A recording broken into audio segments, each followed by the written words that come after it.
Hello and welcome back to another video of Impossible Mowers. In today's video, we're going to be getting Chuck really close to being able to drive out of the shop on his own. So stay tuned.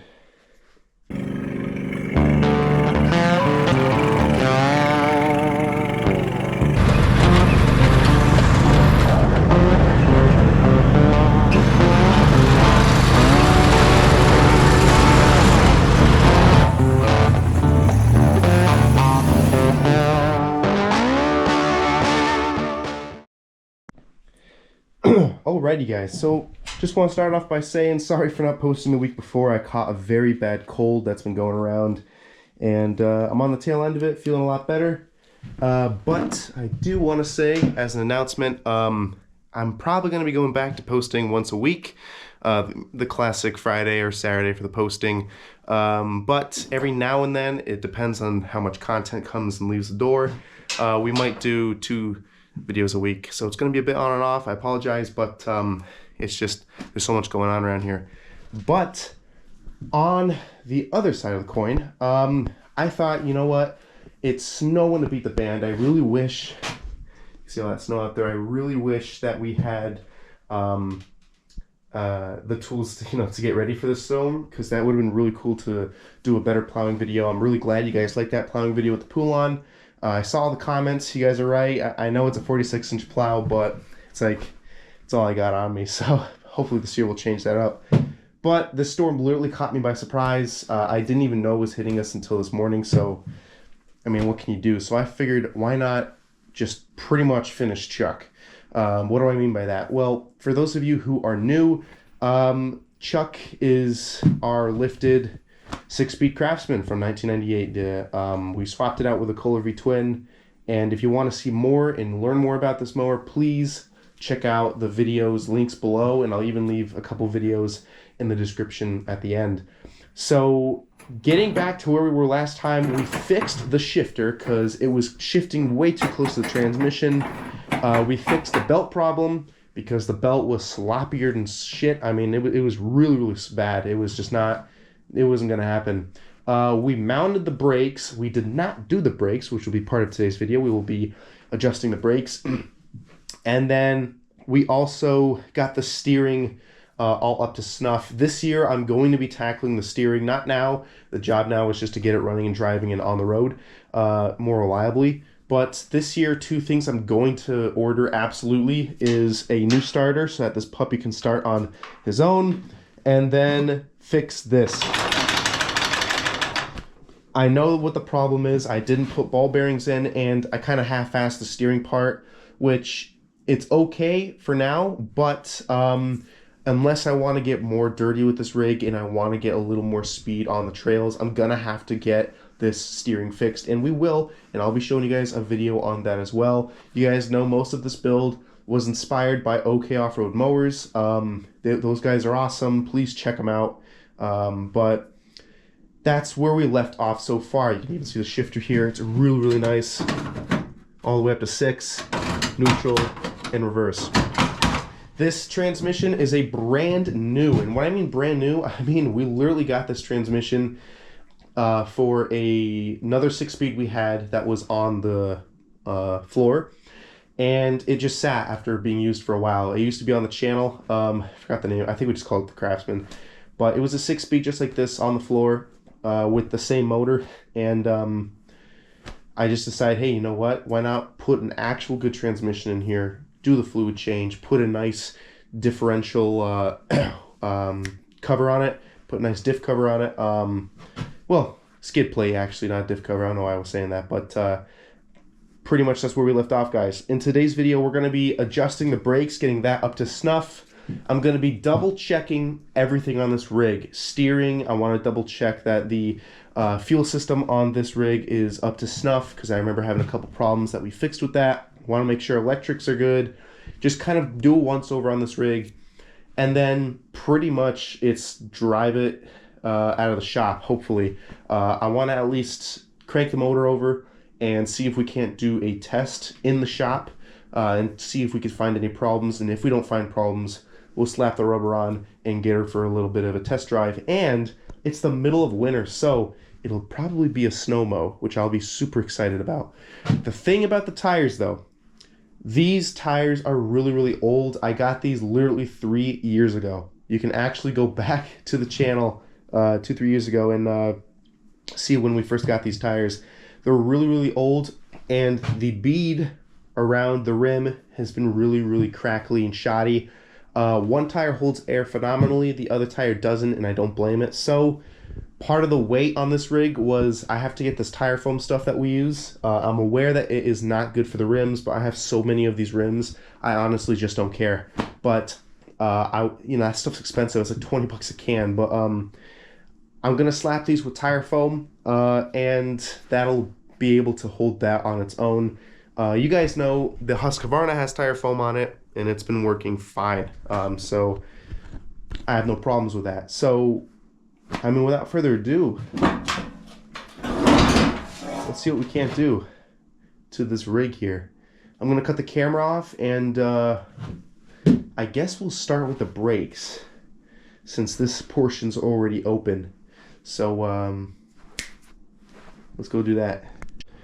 Alrighty, guys. So you guys know that the first part of these braking pieces for these Craftsmans and for a lot of mowers in the 90s, pretty much what it is, it's a rod with a spring and a bolt at the end, and then you put a clip at the end of that end right here. This end hooks up to your clutch. This end hooks up to your braking lever. There's a little lever that goes like this. I'll show you guys.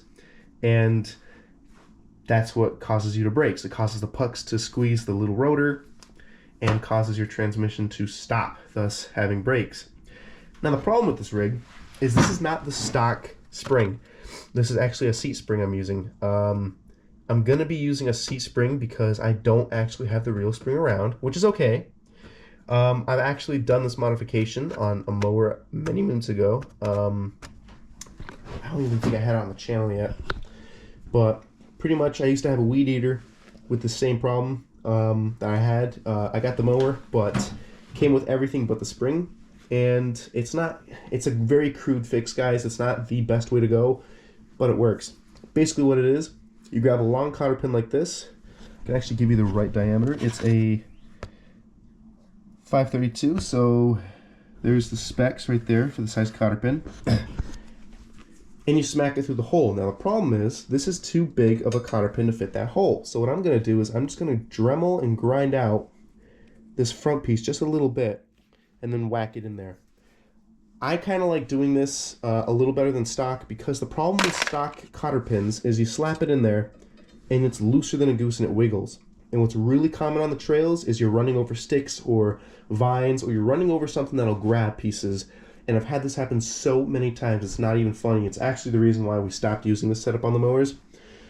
But I'll show you guys just for the hell of it. What would happen is you'd have this little ring part of the K-clip or the cotter pin, and a stick, a weed, something would come up and grab onto this piece and pull the pin out. And then you wouldn't know until you've lost brakes, and then you're on the road and you find pieces all over the ground.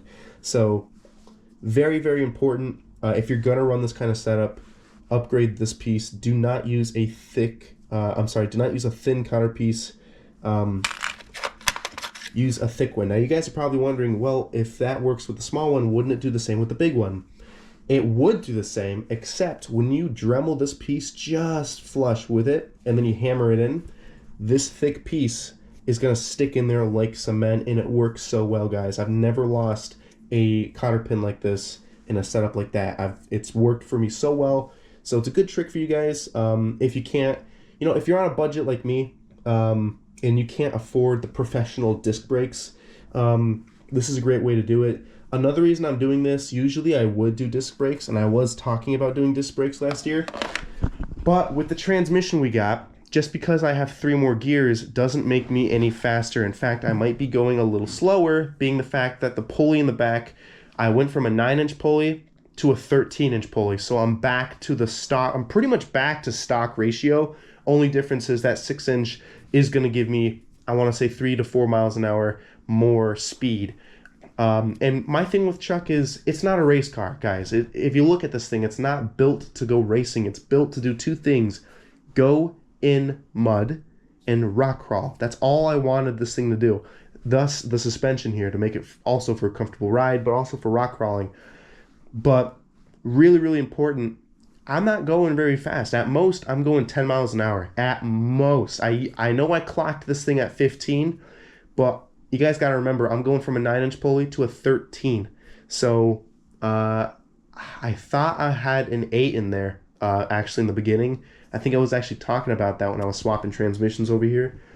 I thought it was an 8. I measured it. It was an 8, but the transmission I'm putting in now has a 13, and I tried swapping the discs out, the pulleys out, I meant, and that pulley it's welded on there, so we'll have to face that another day. But I figured, you know what? We'll still have good speed. I want to say 12 miles an hour. I'm only losing a few more miles an hour. It's not that big of a deal. But all that just to say, there's not really a need for disc brakes on here or hydraulic brakes. It's just I'm not going fast enough for it. It's like putting Willwood brakes on a go-kart that only goes 2 miles an hour. It's so overkill, and it's also not necessary. I don't want to have to spend $80 on a whole hydraulic disc set if I'm not going that fast. So I know that this mower is going fast enough to where I can use the stock braking setup. But anyways, the reason I also use a seat spring, guys, is not only because it fits, but seat springs are stiffer. They're stiffer than the springs you get on an actual clutch, and you can actually see you have a lot of travel here. So what that means is when I depress that clutch, it's going to scrunch up, but it also means I'm going to have a lot of power to come back.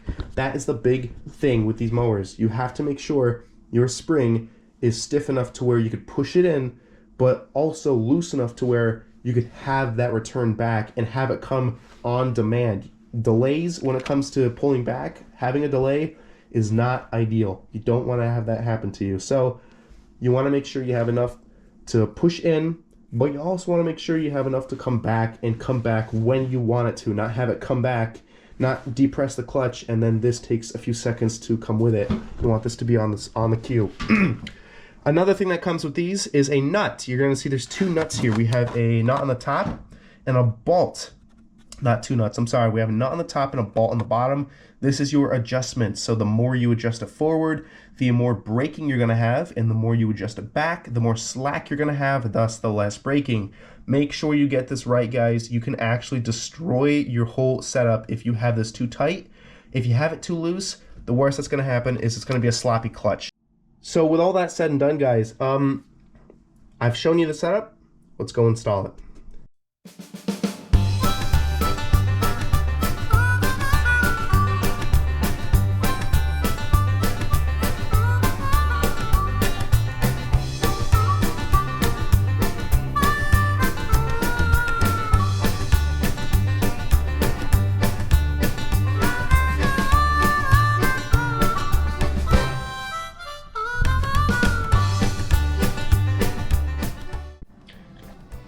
Alrighty, guys, sorry if that camera work with the DJI was a little shoddy.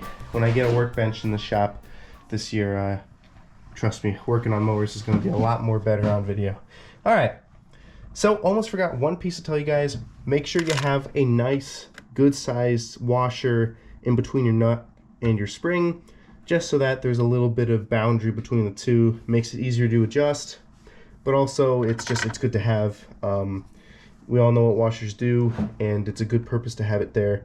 It also provides a good base for the spring too, because if this is just laying on the nut, a lot of tension on that nut, not a good scene there. All right, so there we go, and here we are. So here is our K-pin that has been grinded nice on the top, and you can see it's snug fit, so when we put it in,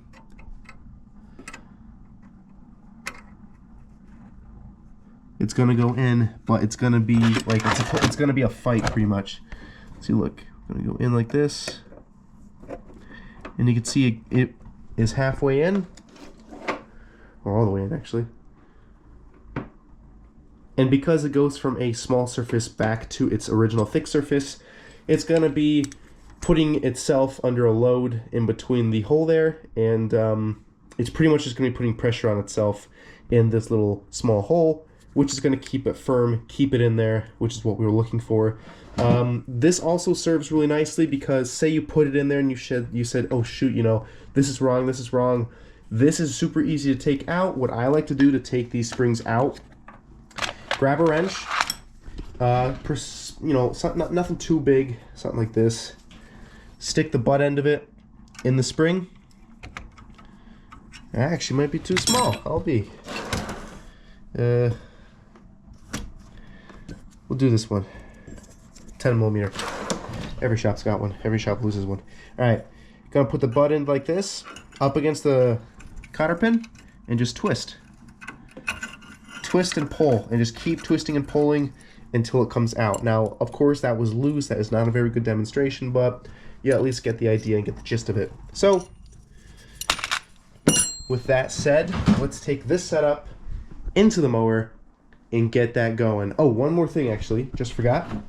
When it comes to this part of the clutch, there's no need to go a bigger cotter pin. You can use the factory cotter pin, which I believe is this size, believe it or not. Let me see. Yep, okay. So this size, you can look at the chart here. That's this one right here. So just one below this one. So the reason why is just because that it's a clutch. I mean, come on, it's a clutch. It's not even in any danger for any twigs and stuff. It's way up in the corner, and it's also just not necessary. But this part is. So with that said and done, let's take this clutch assembly, smack it in the mower, get the brakes adjusted, and see what we have. Hopefully everything goes well. Alrighty guys, got proper lighting here. I wanted to show you something actually. I caught myself mid-install, and I want to show you guys something. So I had it backwards. Big washer goes in the front to catch onto the lever right here, and then you have a small washer in the back here for the nut. See, there's a nice small washer there. My bad, my mistake. I should have known better, but I mean, we all make mistakes, but I'm glad I was able to catch that one and show you guys. So here it is. You can see there's a lot of slop there. Keep in mind it is not adjusted, but it's in. All we have to do is drop our pins, and that's it. So let's get to this pin over here. Okay, you guys can see this. Set up my stand here. I apologize very much for the camera work here. Okay, so we can see our hole right there, and we're going to grab our cotter pin, and we're going to grab our pliers,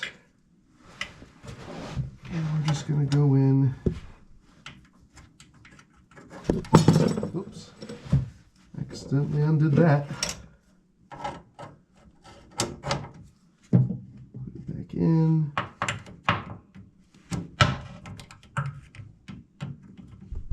There we go. I'm actually going to lower the camera a bit because it is a little in the way. Ready.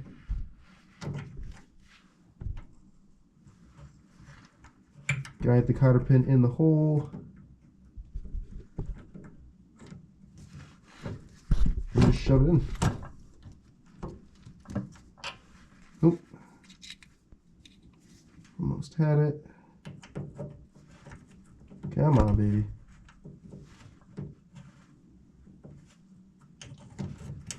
Jesus.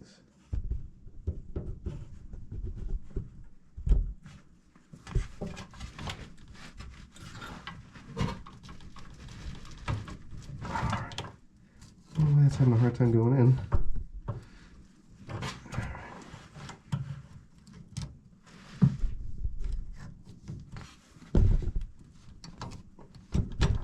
There we go. Whew! Don't know why that was being so tough, but see, it's in there nice, and it ain't going anywhere. Famous last words. All right, so set up our stand again right here. Sorry for the breath. It is quite cold out. Got the heater on. Okay. So, as you guys are going to see, we're going to have our pin here, which we will install in just a second, but we also have a nut right here. That's going to be our adjusting nut, and that's going to be our adjusting nut. We're going to adjust this nut on the shaft accordingly to this one. You always do this one first. A lot of people get confused, and they do this one first. You can't set your clutch nut if you don't know the correct position for the brake assembly lever. So we have to adjust this first and then adjust this accordingly to this so that it could be snug, slacky, whatever you prefer on your clutch. I like to have a nice snug clutch so I could have a faster turn, but it's up to you guys. It's pretty much just your preference, whatever you like to find in your clutch. So slap our pin in, see how it goes in nice and snug. Oh, perfect.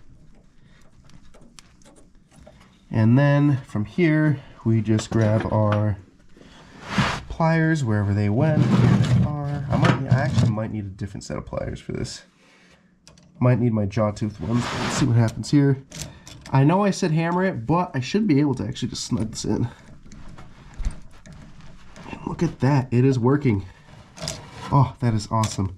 You do have to put a little bit of grime into it. You do have to work it a little bit.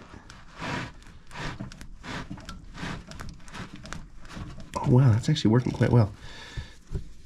And then, yeah, okay. I'll be right back, guys. I'm gonna get my gator teeth, which opens wider, and I can just close that shut with one move, so I'll be right back. Alrighty, guys. Nothing the old gator clamps couldn't handle. I did have to heat it up a little bit, though. It was really tough to get in there. But I just did it multiple times, and I can now take it in and out by hand. But it's in there good. And you can see when I pull up, catching on the pin.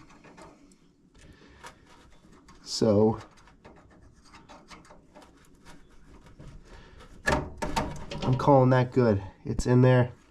It ain't going anywhere. So we now have to adjust our guy right here. Now, in order to adjust this brake setup, you're gonna have to jack up the back of your mower. Mine's already on jack stands, so I'm already good there. But you guys are gonna wanna do the same because you're gonna wanna rotate that tire and kind of feel, I'll show you step by step here, but you're gonna wanna feel, all right, it's too much brake. Oh, the brake engages when I'm on the clutch, when I'm off the clutch. You have to find the sweet spot. Every transmission's different, every rig is different. You wanna make sure yours is gonna be on cue and gonna be tuned pretty good.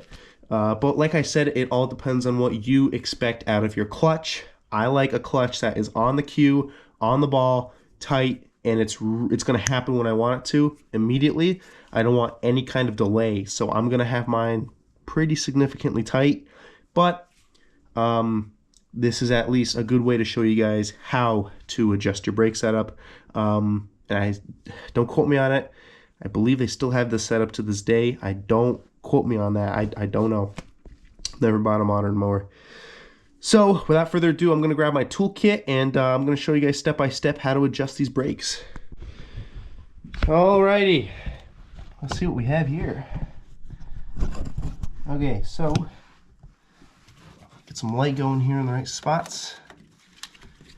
Let's see, I think that'll be good. Okay, so I have a preset on it, which is pretty much a fancy word of saying I've got something already set on. It's not fine-tuned yet, though. I just snug tightened the bolt. I haven't actually done anything tuning-wise to it yet. So what I'm going to do is I have a tire on the other side of me. What I'm going to do is I'm going to push the clutch in first to make sure that this is actually moving forward and backward. And then to tune it, we're going to put a wheel on and then spin the wheel, clutch in, clutch out, see how it reacts, see how much tension we're getting, if we're even braking at all, when it breaks, and all that good stuff. So let's start out with the clutch here and see how far we have to go with this. So I'm pressing in my clutch. All right, I feel my clutch is super stiff, which is telling me I have to loosen up. So I will do that. You know, 3-4 turns there. Try it again. All right, my clutch is moving, but it's still pretty stiff. Okay. It's actually, it is going, actually. It is going, but I want more motion, so I will. Oh, why is this not moving? Okay. Loosen this up a little bit. Trying to gauge how sloppy I have to go. Makes sense. Okay. So that's interesting. Let's see if I go foot down on it. My clutch in. Okay, the spring just shoves itself. Okay, so let me go over to this wheel on the other side here and just kind of see if it's even moving. Okay. I don't even think there's a keyway in that, so that's not even fair. Okay, let me get a keyway here. Let's get a keyway. Keyway.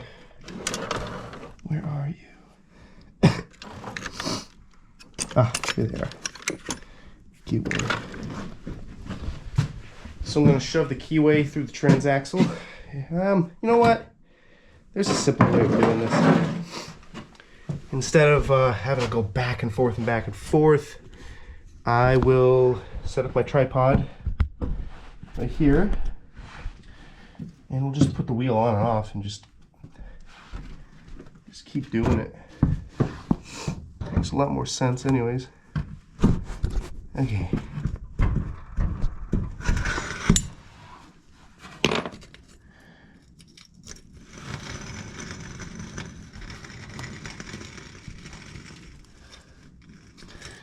Keyway's in. Okay, so we're still moving. Transaxle is still moving, but I'm feeling very good resistance. It's not the best. I'm feeling resistance though, which is good. That tells me we are somewhat braking, but we're just not getting there all the way. So,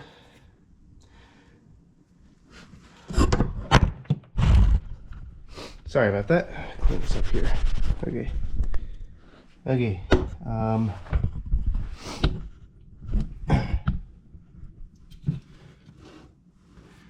Okay, so I'm gonna put the socket wrench here. Now you see I have tension already on it. I'm gonna loosen it up a little bit here.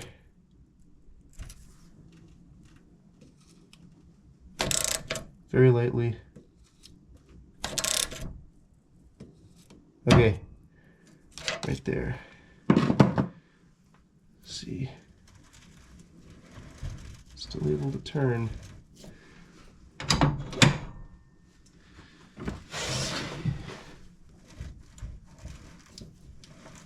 Interesting. Huh. Is this even moving?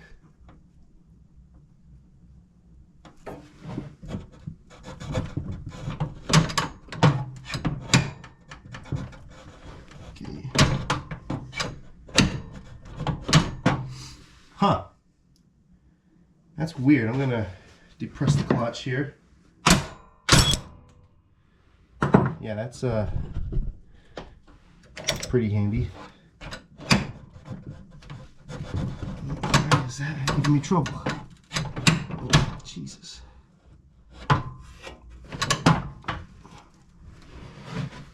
Oh dear. I put the jack stand right in front of my shifter here.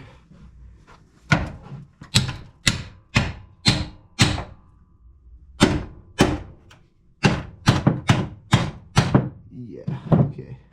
Let me jack this up, do it safely here. Right. You can see there's a lot to this than meets the eye. Come on.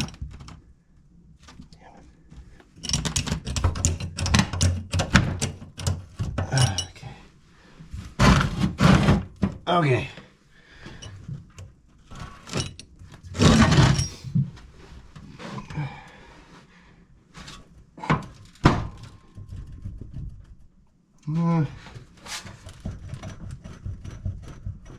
Still kind of wobbly. Alright, I'm gonna cut the camera off here and get back to you guys when we're done. Alrighty guys, so fought this thing tooth and nail. Found out there was actually crud on this disc that was preventing it from spinning. Now it spins. Because in order to do that brake test, that thing's gotta be working. Alright, so what I've done is I've separated the nut and the bolt, and I am now tightening the bolt to bring it closer and closer to the spring here. And what that's going to do is it's going to make the spring go forward, making the position of this back up. That's pretty much it. So I'll see you guys when this is done. I'll probably kick on the fast play.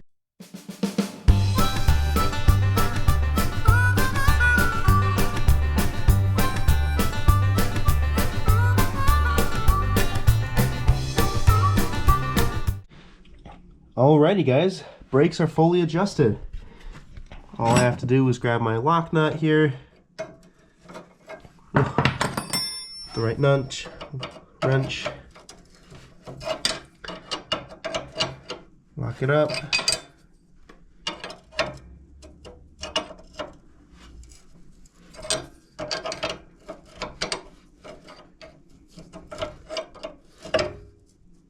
Alright, so you can see all brake pressure is on right now. You can see if I spin,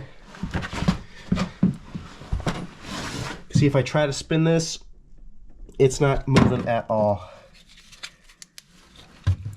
See, oh my god. Okay, you guys can see the disc right there.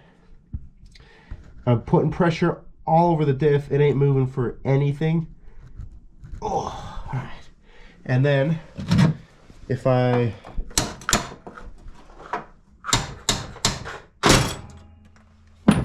do that, I can now spin this, and it spins free. And this moves. So that's the way I set mine. This is far from textbook, guys. This is just the way I do it. I would highly recommend doing your own research.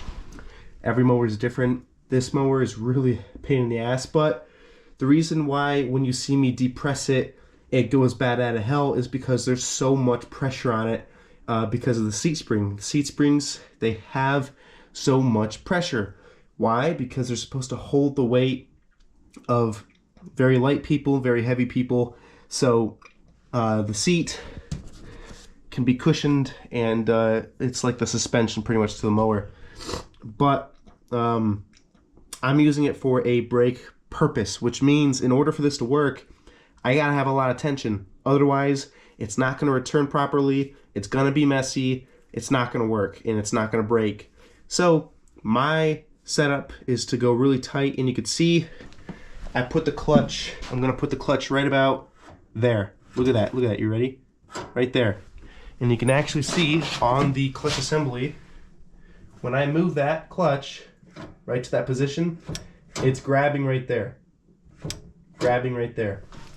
So that is a really sensitive brake setup. Now, I'm gonna have to run some trials on this.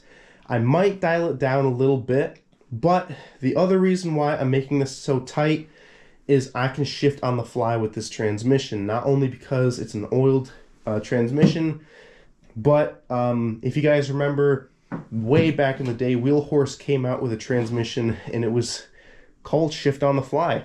And what it did was it pressed the clutch in for you, and shift it on the fly, and the transmission could handle it. It could handle that fast movement. It could shift on its own without you even touching the clutch. This is that same transmission.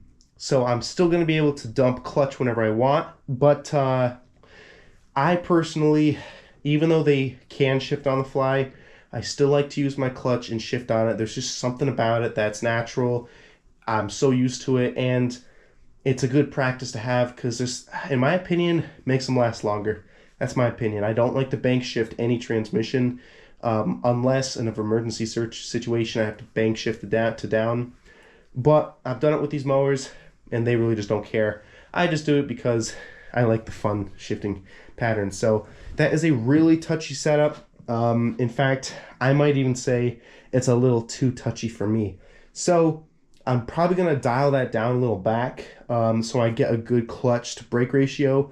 But you can at least get an idea of what you have to do and what it takes to adjust your brakes on your mower. This is like a far cry from a perfect braking tutorial. My video here wasn't even supposed to be a braking tutorial. It was supposed to be, I actually kind of wish we got a little more done in today's video, but excuse me, brakes took so much time, but that's okay. It means another video on this rig to come, and it also means we did a better job, because rushing this kind of stuff is not something you want to do. You will pay the price if you rush stuff on the trails, and I'm not the kind of guy who pays that price, because I at least try to take my time.